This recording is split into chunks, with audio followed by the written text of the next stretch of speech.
ಆತ್ಮೀಯ H16 news ಅರ್ಥಾತ್ ಸಿದ್ದರಾಮಯ್ಯ ಸ್ವಾಗತ. ನಾನು ನಿಮ್ಮವ MI ಅಥವಾ ಮಲ್ಲಪ್ಪ ಜೋತವರು. ಆತ್ಮೀಯರೇ, ಕಾಂಗ್ರೆಸ್ಗಂತೂ ಭೀಮಬಲ ಅದ. 136 ಪ್ಲಸ್ ಮತ್ತೊಂದು 4 ಮಂದಿ 139 ಜನ ಇದ್ದಾರೆ. ಆದರೂ ಜಗಳ ತಾರಕಕ್ಕೇರಿಲ್ಲ. ಅದು ಎಲ್ಲಿ ಹೋಗಿ ಮುಟ್ಟಿಸೋದು ಗೊತ್ತಿಲ್ಲ. ಪಾರ್ಟಿ ಕರ್ನಾಟಕದಿಂದ ದಿವಾಳಿಯದ್ದು ಹೋಗ್ಬೋದೇನೋ ಅನ್ನುವಷ್ಟರ ಮಟ್ಟಿಗೆ DKC ಮತ್ತು ಸಿದ್ದರಾಮಯ್ಯ ನಡೆದ ಕುರ್ಚಿ. ಈ ಸಂದರ್ಭದಲ್ಲೇ ಸೂಕ್ಷ್ಮವಾಗಿ ವಿಚಾರ ಮಾಡಿದ್ರೆ ನಮ್ಮ BJPಯ ಯಡಿಯೂರಪ್ಪನವರು ಸರಿಯಾದ ಹೆಜ್ಜೆಯಲ್ಲಿ ಹೋಗ್ತಾ ಇದ್ದಾರಾ ಅಂತೇಳಿ. ಯಾಕೆ ಅವ್ರಿಗೂ BJPಯಲ್ಲಿ ವೈರಿಗಳು ಸಾಕಷ್ಟಿದ್ದಾರೆ. ಯತ್ನಾಳರು ಎದ್ದು ಕಾಣುವಂಥ ದೊಡ್ಡ ವೈರಿ, ಅವ್ರ ಜೊತೆಗಾರರು. ಅವರು ಸಹ ಆದಷ್ಟು ಯಡಿಯೂರಪ್ಪನ ದೂರ ಇಡಬೇಕಂತ ಗುದ್ದಾಡುವಂಥವ್ರು, ಅವ್ರ ಮಗನ ದೂರ ಸರಿಸ್ಬೇಕನ್ನುವಂಥವ್ರು. ಹೀಗಾಗಿ ಯಡಿಯೂರಪ್ಪನವ್ರಿಗೂ ನೆಮ್ಮದಿ ಇಲ್ಲ. ಆದರೆ ಒಂದನ್ನು ಮಾತು ಸಾಧಿಸಿರ ಈ ನಡಕ ಅವರು BL ಸಂತೋಷ್ ಅವರನ್ನು ವಿಶ್ವಾಸ ತೆಗೆದುಕೊಳ್ಳಲು ಏನೋ ಯಶಸ್ವಿಯಾದಂಗೆ ಕಾಣ್ತಾ ಇದ್ದಾರೆ. ಸ್ವತಂತ್ರವಾದ ಮೀಡಿಯಾಗೆ ಬೇಕಾಗಿರುವುದು ಸ್ವತಂತ್ರ ಧ್ವನಿ. ಆ ಸ್ವತಂತ್ರ ಧ್ವನಿ ಉಳಿಸಲು ನೀವು ಮಾಡಬೇಕಾದದ್ದು ಇಷ್ಟೇ. ಅದೇನಪ್ಪಾ ಅಂತಂತಂದ್ರೆ, ನಿಮ್ಮ ಕೈಲಾದಷ್ಟು ಸಹಾಯ ಈ ಚಾನಲ್ಗೆ ಮಾಡಿ ಹಾಗೂ ನಿಮ್ಮ ಧ್ವನಿಯನ್ನು ಕಾಪಾಡಿಕೊಳ್ಳಿ. ಯಾಕಂದ್ರೆ ಇಷ್ಟರೊಳಗನೆ ವಿಜೇಂದ್ರ ಅವರು ಕಿತ್ತು ಹಾಕಬೇಕಾಗಿತ್ತು ರಾಜ್ಯಾಧ್ಯಕ್ಷ ಸ್ಥಾನದಿಂದ. ಆದ್ರೆ ಆಗಲಿಲ್ಲ. ಮತ್ತು ಕೊನೆಗೆ ಇವತ್ತು BL ಸಂತೋಷದ ಮುದ್ರೆ ವಿಜೇಂದ್ರ ಮೇಲೆ ಬಿದ್ದಿದೆ. ಇವತ್ತು ಮೊದಲಿನ ರಭಸ, ರೋಷ, ಸಿಟ್ಟು ಕಡಿಮೆ ಆಗಿದ್ರು ಏನೋ ಗೊತ್ತಿಲ್ಲ ಯಡಿಯೂರಪ್ಪ ಜೊತೆಗೆ. ಆದರೆ ಸಂಬಂಧ ಮಾತ್ರ ಮೊದಲಿನಷ್ಟು ಏನಪ್ಪ ದೂರ ಇಲ್ಲ, ಸಮೀಪ ಬಂದದಂತೆ. ಹೀಗಾಗಿ ನಿಧಾನಕ್ಕೆ ತಮ್ಮ ಮಗನ ಪಟ್ಟಾಭಿಷೇಕ ಗಟ್ಟಿ ಮಾಡಿಕೊಳ್ಳುವಂಥದ್ದು, ಅಧ್ಯಕ್ಷರಿಗೆ ಗಟ್ಟಿ ಮಾಡಿಕೊಳ್ಳುವಂಥದ್ದು.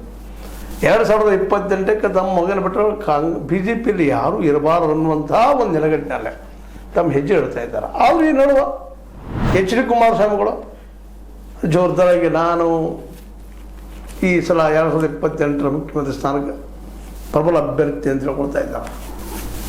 ಅವ್ರಿಗೂ ಗೊಂದಲದಲ್ಲಿದ್ದಾರೆ ಅಂತ ಅನ್ನಿಸ್ತದೆ. ಕೆಲವೊಮ್ಮೆ ಅವ್ರು ಮಾತಾಡೋ ರೀತಿ, ಹಾವಭಾವ, ಬಾಡಿ ಲ್ಯಾಂಗ್ವೇಜ್ ನೋಡಿದಾಗ ಮೋದಿ ಮತ್ತು ಶಾರ್ ಅವರ ಆಶೀರ್ವಾದ ಅವ್ರಿಗೆ ಅದ ಅಂತ ಅನ್ನಿಸ್ತದೆ. ಮತ್ತು ಮೂಲತಃ ಮೋದಿ ಶಾರ್ ಅವರಿಗೆ ಯಡಿಯೂರಪ್ಪನವ್ರ ಮೇಲೆ ಅಂಥ ಆತ್ಮೀಯತೆ ಇಲ್ಲ ಅನ್ನೋದು ಈಗಾಗಲೇ ನೋಡ್ತಾ ಬಂದಿದ್ದೀವಿ. ಯಾಕಂದರೆ ಕರ್ನಾಟಕದಲ್ಲಿ ಇದ್ದಿದ್ರಲ್ಲೇ, ಅದರಲ್ಲೂ ಮುಖ್ಯವಾಗಿ BJPಯನ್ನು ಅಧಿಕಾರಕ್ಕೆ ತರುವಲ್ಲಿ ದಕ್ಷಿಣ ಭಾರತದಲ್ಲೇ ಪ್ರಮುಖ ಪಾತ್ರ ವಹಿಸಿದಂಥವ್ರು. ಅವ್ರು ಹೆಂಗೆ ಗೊತ್ತಿರಲಿ, ಕಮಲ ಆಪರೇಷನ್ ಮಾಡಲಿ, ಮತ್ತೊಂದು ಮಾಡಲಿ, ಏನೋ ಮಾಡಿ ತಂದಿದ್ದು ಎನಿಸ್ಕೊಳ್ಳಿನಲ್ಲ. 6 ವರ್ಷ ಮುಖ್ಯಮಂತ್ರಿ ಆಗಿದ್ದು ಎನಿಸ್ಕೊಳ್ಳಲ್ಲ. ಮೇಲೆ ಕಡ್ಡೌನ್ ಆಗಿ ಅದೇನೂ ಇರಲಿ. ಇವತ್ತು ಆ ದಿಶೆಯಲ್ಲಿ ಮೌನವಾಗಿ ತಮ್ಮ ಮಗನ ಬೆಳೆಸ್ತಾ ಇದ್ದಾರೆ. ಅವರು ಜೋರ್ದಾರಾಗಿ ಸಿದ್ದರಾಮಯ್ಯನ ಅಟ್ಯಾಕ್ ಮಾಡ್ತಾ ಇದ್ದಾರೆ, ಇನ್ನೊಬ್ಬರನ್ನ ಅಟ್ಯಾಕ್ ಮಾಡ್ತಾ ಇದ್ದಾರೆ. ಇಲ್ಲಿವರೆಗೊಬ್ಬರು ಇದ್ರು ಅವ್ರಿಗೆ ವಿರೋಧಿ, ಯತ್ನಾಳರು. ಪಕ್ಷದಲ್ಲಿದ್ದಾಗ ಬಹಳ ಸ್ಟ್ರಾಂಗ್ ಇದ್ದವ್ರು ಯತ್ನಾಳರು. ಯಾಕಂದ್ರೆ ಅವ್ರ ಹಿಂದೆ ಅನೇಕರಿದ್ದರು. ನಮ್ಮ ರಮೇಶ್ ಜಾರಕಿಹೊಳಿ ಅವರಾಗಿರ್ಬೋದು, ಅರವಿಂದ್ ಲಿಂಬಾವಳಿಯವರಾಗಿರ್ಬೋದು, ಇನ್ನುಳಿದವರಾಗಿರ್ಬೋದು, ಕುಮಾರ್ ಬಂಗಾರಪ್ಪನವರು ಆಗಿರ್ಬೋದು, ಅನೇಕರು ಅವ್ರ ಜೊತೆಗಿದ್ದರು. ಹೀಗಾಗಿ ಯತ್ನಾಳರು ಭಾಳ ಬಲಿಷ್ಠ ಆಗಿದ್ದರು. ಅವ್ರು ಯಾರು ಹೇಳು ಕೇಳೇ ಇಲ್ಲ. ಈವನ್ ಹೈಕಮಾಂಡ್ ಎರಡು ಸಲ ಅವ್ರಿಗೆ ಮೆಸೇಜು ಕೊಡ್ತು, ವಾರ್ನಿಂಗು ಮಾಡಿತ್ತು, ಬಾಯ್ ಬಂದ್ ಮಾಡಪ್ಪ ಅಂತೇಳಿ. ಆದರೆ ಅವ್ರೇನು ಹಣಿಲಿಲ್ಲ. ಕೊನೆಗೆ ಅವರು ಹನಿಸ್ಕೊಂಡು ಹೊರಗೆ ಹೋಗ್ಬಿಟ್ರು.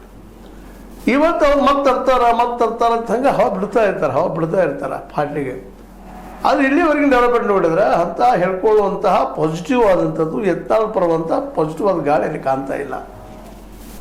ಈ ಯತ್ನಾಳ್ ಬೆಂಬಲಿಗರು ಏನೋ ಒಂದಿಷ್ಟು ಬಿಡ್ತಾ ಇದ್ದಾರೆ, ಗಾಳಿಯಲ್ಲಿ ಗುಂಡು ಹಾರಿಸ್ತಾ ಇದ್ದಾರೆ.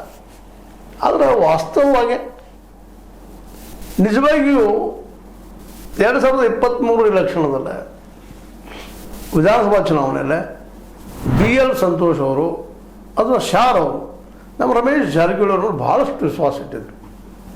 ಹೀಗಾಗಿ ಅವ್ರಿಗೆ ಬೆಳಗಾವಿಯ ಜವಾಬ್ದಾರಿ ಒಪ್ಪಿಸ್ಬಿಟ್ಟಿದ್ರು. ನೀವು ಮ್ಯಾಕ್ಸಿಮಮ್ BJPಗೆ ಅಂತ ಒಂದು ಬನ್ನಿ ಅಂತೇಳಿ. ಪಾಪ ಅವರು ಓಡಾಡಿದ್ರು, ಸಖತ್ತಾಗಿ ಓಡಾಡಿದ್ರು, ಸಾಕಷ್ಟು ಓಡಾಡಿದ್ರು. ಅದು ಯಾಕೋ ಏನೋ ಯಶಸ್ಸು ಆಗಲಿಲ್ಲ. ಸಹಜವಾಗಿ ಅದರಿಂದಾಗಿ ಸೆಟ್ಬ್ಯಾಕ್ ಆಯಿತು ರಮೇಶ್ ಜಾರಕಿಹೊಳಿ ಪಕ್ಷದಲ್ಲಿ. ಆ ನಂತರದಲ್ಲಿ ಏನೋ ಡೆವಲಪ್ ಆಗ್ತಾ ಬಂದು ಅದರಲ್ಲೂ ಯಡಿಯೂರಪ್ಪರನ್ನು ಟಾರ್ಗೆಟ್ ಮಾಡಿ ರಮೇಶ್ ಜಾರಕಿಹೊಳಿ ಅವರು, ಯತ್ನಾಳರು, ಇನ್ನೊಂದು ಕೆಲವು ಜನ ಕೂಡಿಕೊಂಡು ನಮ್ಮ ಯಡಿಯೂರಪ್ಪನ ಮಗನ ಮಾಡುವಾಗಿಲ್ಲ ಅಧ್ಯಕ್ಷರಂತೇಳಿ ಜೋರು ವಿರೋಧ ಮಾಡಿದರು. ಹಿಂದೆ BL ಸಂತೋಷ್ ಅವ್ರ ಕೈ ಇತ್ತಂತೂ ಕೆಲವೊಬ್ರು ಹೇಳ್ತಾ ಇರ್ತಾರೆ. ಅದು ಎಷ್ಟು ಮಟ್ಟಿಗೆ ಸತ್ಯ ಸುಳ್ಳು ಗೊತ್ತಿಲ್ಲ. ಬಟ್ ಇವತ್ತು ಮಾತ್ರ ಅದೇ ಬಿ ಎಲ್ ಸಂತೋಷ್ ಅವರು ವಿಜೇಂದ್ರ ಅವರು ಬೆನ್ನಿಗಿದ್ದಾರೆ ಮತ್ತು ರಾಜ್ಯಾಧ್ಯಕ್ಷ ಸ್ಥಾನ ಇವತ್ತು ಉಳಿದಿದ್ರೆ ಅವರ ಬೆಂಬಲದಿಂದ ಅಂತೇಳಿ ಭಾಳ ಜನ ಮಾತಾಡ್ತಾರೆ. ಈ ಸಂದರ್ಭದಲ್ಲಿ ಕುಮಾರಸ್ವಾಮಿಗಳು ಶಾರವರ ಮತ್ತು ಮೋದಿ ಅವರ ಒಂದೇನು ಸಲಹೆ ಮೇಲೆ ಬಂದಿದ್ದಾರೆ ರಾಜಕಾರಣಕ್ಕೆ ಅನ್ನೋಂಥ ಮಾತುಗಳು ಬರ್ತಾ ಇದ್ದಾವೆ. ಅದಕ್ಕಿಂತ ಮುಖ್ಯವಾಗಿ ತಮ್ಮ ಪಕ್ಷವನ್ನು ಉಳಿಸಬೇಕಾಗಿದೆ. ಇವತ್ತು ನಮ್ಮ ದೇವೇಗೌಡರು ಗಟ್ಟಿಮುಟ್ಟಿದ್ರೆ ಇವತ್ತು ಅವರ ಮಾಡ್ತಿದ್ರೆ ಕೆಲಸ. ಅದ್ರ ವಯಸ್ಸು ಭಾಳಷ್ಟು ಆಗ್ಯದ, ತಿರುಗಾಡ್ಲಿಕ್ಕೆ ಆಗ್ತಾ ಇಲ್ಲ. ಇಂಥ ಪ್ರಸಂಗದಲ್ಲೇ ಕುಮಾರಸ್ವಾಮಿ ಅವ್ರು ಬಿಟ್ಟರೆ ಮತ್ತೊಬ್ಬರು ಇಲ್ಲ. ಯಾಕಂದ್ರೆ ಈಗಾಗಲೇ ಅವ್ರ ಮನೆಯಲ್ಲಿ ಉಳಿದಂಥ ನಾಯಕರಲ್ಲಿ ಇವತ್ತು ಕುಮಾರಸ್ವಾಮಿ ಒಬ್ಬರ, ಇವ್ರ ಮಗ ನಿಖಿಲ್ಲ, ನಮ್ಮ ಈಗ ಗೊತ್ತದ ರೇವಣ್ಣವ್ರ ಮಗ ಈಗಾಗಲೇ ರಾಜಕೀಯದಿಂದ ಔಟ್ ಆದಂಗೆ ಆಗಿ ಹೋಗ್ಬಿಟ್ಟಿದ್ದಾರೆ ಅಂತೇಳಿ. ಈ ಸಂದರ್ಭದಲ್ಲೇ ಹೇಗಾದ್ರೂ ಒಟ್ಟಿನಲ್ಲೇ ಒಂದು 50 ಸೀಟ್ ಕಿತ್ಕೊಂಡ್ಬರ್ಬೇಕು, ಒಂದು ಕೀ ಪಾಯಿಂಟ್ದಲ್ಲಿ ಇರಬೇಕು. ಕೀ ಪಾಯಿಂಟ್ದಲ್ಲಿ ಬಂದರೆ ನಾವು ಬೇಕಾದ ಆಗ್ಬೋದು, ಸೇಮ್ ಆಗ್ಬೋದು ಅನ್ನೋ ಆಸೆ ನಮ್ಮ ಕುಮಾರಸ್ವಾಮಿಗಳು. ಅದರ ಸುಲಭದನ ಅದು ಅನ್ನುವಂಥದ್ದು. ಅದಕ್ಕಾಗಿ ಸ್ವತಂತ್ರವಾಗಿ ನಿಂತು ತಮ್ಮ ಶಕ್ತಿ ತೋರಿಸ್ಬೇಕು. ಗ್ರಾಮ ಪಂಚಾಯಿತಿ, ತಾಲೂಕು ಪಂಚಾಯತ್, ಜಿಲ್ಲಾ ಪಂಚಾಯತಿ ಅನ್ನುವಂಥ ಒಂದು ಪ್ಲ್ಯಾನು ಸಹಿತ ದೇವೇಗೌಡರು ಮಾಡಿದರು. ಅದಕ್ಕೆ ನೀವು ಚಿಂತನೆಯಲ್ಲಿದ್ದಾರೆ. ಇದರಿಂದಾಗಿ ಮತ್ತಷ್ಟು ಗೊಂದಲ ಶುರು ಆಗಿಬಿಟ್ಟದ. ಈ ನಡುವೆ ಏನಾಗಿಬಿಟ್ಟದಪ್ಪ ಅಂದರೆ ಯಡಿಯೂರಪ್ಪನವರು ಈ ಗದ್ದಲದ ಬಗ್ಗೆ ಹೆಚ್ಚು ತಿರುಗಿಸಿಕೊಳ್ಳಾರದ ತಮ್ಮ ಮಗನ ಸಪೋಸ್ ಏನಾದರೂ 2028ರಲ್ಲೇ BJPಗೆ ಅವಕಾಶ ಬರುವಂಗಾದ್ರೆ, ಡೆವಲಪ್ ಆದ್ರೆ ನಿಶ್ಚಿತವಾಗಿ ಅದನ್ನ ಏನು ಆ ಸಂದರ್ಭದ ಆಟ ಮಾಡಬಹುದು ಅಂತ ಪ್ಲಾನ್ ನಡೆಸಿದ್ದಾರೆ. ಅದಕ್ಕಾಗಿ ಅವರು ಜೋರ್ದಾರಾಗಿ ವಿಜೇಂದ್ರವರು ನಮ್ಮ ಸಿದ್ದರಾಮಯ್ಯರ ಮೇಲೆ, DK ಅವ್ರ ಮೇಲೆ ಜೋರ್ದಾರ ಅಟ್ಯಾಕು ಮಾಡ್ತಾ ಇದ್ದಾರೆ. ಒಬ್ಬ ರಾಜ್ಯಾಧ್ಯಕ್ಷರಿಗೆ ಏನು ಮಾಡಬೇಕಾಗಿತ್ತು ಆ ಕೆಲಸ ಮಾಡ್ತಾಯಿದ್ದಾರೆ. ಇನ್ನೂ ಮಾಡಬೇಕು ಅನ್ನೋದು ಭಾಳ ಜನ ಅಭಿಪ್ರಾಯ.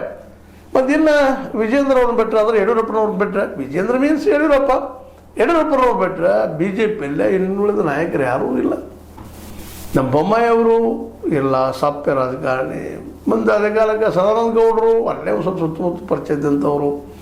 ಉಳಿದ್ರೆ ಯಾರು, ಜಗದೀಶ್ ಶೆಟ್ಟರು, ಅವ್ರಿಗೂ ಪಾಪ ಮೂಳೆ ಇಲ್ಲದ ವ್ಯಕ್ತಿ, ಅವ್ರಿಗೆ MLA ಸೀಟ್ ಸಿಗಲಾರ್ದಕ್ಕಾಗಿ ಕಾಂಗ್ರೆಸ್ಗೆ ಬಂದಂಥವ್ರು. ಹೀಗೆ ಇದ್ದ ಸೀನಿಯರ್ಗಳಲ್ಲೇ ಯಡಿಯೂರಪ್ಪ ಅಂದ್ರೆ ಅವ್ರ ಮಗ ವಿಜಯೇಂದ್ರಗೆ ಅವಕಾಶ ಇರ್ತಿದ್ದಾವ. ಅದಕ್ಕೆ ಈ ಸಂದರ್ಭದಲ್ಲೇ ಭಾಳ ಕ್ಯಾಲ್ಕುಲೇಟಿವ್ ಆಗಿ HD ಕುಮಾರಸ್ವಾಮಿ ಗೆದ್ದನ್ನು ಕೆಡಿಸ್ಕೊಳ್ಳಾರ್ದ ತಮ್ಮದ ಮಗನ ಬೆಳೆಸ್ಕೊಳ್ಳುವಂಥ ಒಂದು ಚಾಕಚಕ್ಯತೆಯನ್ನು ಯಡಿಯೂರಪ್ಪ ಮಾಡ್ತಾ ಯಾರು 113 ಸೀಟ್ ತರಲು ಯಶಸ್ವಿ ಆಗ್ತಾರೋ ಅವ್ರಿಗೆ CM ಪೋಸ್ಟ್ ಅನ್ನೋ ಹಂಗೆ ಮಾತುಗಳು ಕೇಳಿ ಬರ್ತಾಯಿದ್ವು. ಅದು ಯಾರೋ ಮಾತಾಡಲಿ, ಕುಮಾರಸ್ವಾಮಿಗಳು ಮಾತಾಡಲಿ, ಯಡಿಯೂರಪ್ಪನವ್ರು ಮಾತಾಡಲಿ, ಯಾರು ಮಾತಾಡೋದು BJPಗೆ ಈ ರೀತಿ ಮಾತಾಡ್ತಾ ಇದ್ದಾರೆ. ಇದು ಆಗ್ಬೋದು 113 ಅನ್ನುವಂಥದ್ದು ಆಗ್ಬೋದು. ಯಾಕಂದರೆ ಇವತ್ತು ಯಾವ ರೀತಿ ತಾರ್ಕಿಗೆ ಇರ್ತಾರಪ್ಪ ಅಂದರೆ ಕಾಂಗ್ರೆಸ್ಸಿಗರು ಅವರು ನಿಂತ ನೆಲನ ಅವರು ಕುಂತು ಗಿಡದ ತಾವು ಟಂಗಿ ಕಟ್ಕೊಳ್ಳಿಕ್ಕಿದ್ದಾರೆ, ನಿಂತ ನೆಲ ತಾವು ಹಡ್ಕೊಳ್ಳಿಕ್ಕಿದ್ದಾರೆ, ತಮ್ಮ ಸಮಾಜನ ತಾವು ತೊಳ್ಕೊಳ್ತಾ ಇದ್ದಾರೆ. ಅಂದಾಗ ಅವಕಾಶ ಕೊಟ್ಟಿದ್ರು ಹೋಗ್ತಾವೆ. ಒಳ್ಳೆಯ ಕೆಲಸ ಮಾಡಿವು, ಗ್ಯಾರಂಟಿಗಳು ಕೊಟ್ಟು, ಅದ್ರ ಜೊತೆಗೆ ಇನ್ನೂ ಅನೇಕ ಒಳ್ಳೆಯ ಕೆಲಸಗಳು ಮಾಡಿವು. ಕಚಾಲಿಕಾಲಿ ಮಾಡಿ ಜನರಿಗೆ ಮಾಡಿದ್ದಾರೆ. ಅದು ಪರ್ಸೆಂಟೇಜ್ ವ್ಯವಹಾರ ಆಗಿದೆ. ಆ ಮತ ಬೇರೆ ತಿನ್ನಲಾರ್ದು ಯಾರೂ ಮಾಡೋದಿಲ್ಲ, ಯಾವ ಪಕ್ಷರು ಮಾಡೋದಿಲ್ಲ. ಆ ಮಾತನ್ನು ನಾವು ಇಲ್ಲಿ ಗಮನದಲ್ಲಿಟ್ಟೆ ಮಾತಾಡ್ಬೇಕಾಗ್ತದೆ. ಉಳಿದವ್ರಿಗಿದ್ರು ಎಷ್ಟಪ್ಪ ಚಲೋ. BJPಗವ್ರು ಗ್ಯಾರಂಟಿ ಕೊಡಲಿಲ್ಲ, ಆದರೂ ಗುಳು ಮಾಡೋದನ್ನು ಬಿಡಲಿಲ್ಲ. ಇವರು ಗ್ಯಾರಂಟಿ ಕೊಟ್ಟು ಗುಳು ಮಾಡೋ ಕೆಲಸ ಮಾಡ್ತಾ ಇದ್ದಾರೆ. ಅಂದಾಗ something is better than nothing ಅಂತ ಆ ದಿಶೆಯಲ್ಲಿ ಕಾಂಗ್ರೆಸ್ಸಿಗರು ಮುಂದಿದ್ದರೂ ಇವತ್ತು ಅವ್ರು ಬಡದಾಡೋದನ್ನು ನೋಡಿದ್ರೆ, ಬೀದಿ ಜಗಳ ನೋಡಿದ್ರೆ, ನಾವು ವಿಮಾನದಾಗ ಹತ್ತೀವಿ ವಿಮಾನದಲ್ಲಿ ತೊಗೊಂಡು ಹೋಗೋದು ಬಡದಾಡೋದು ನೋಡಿದ್ರೆ ನಿಶ್ಚಿತವಾಗಿ ಕನಿಕರ ಅನ್ನಿಸ್ತದ.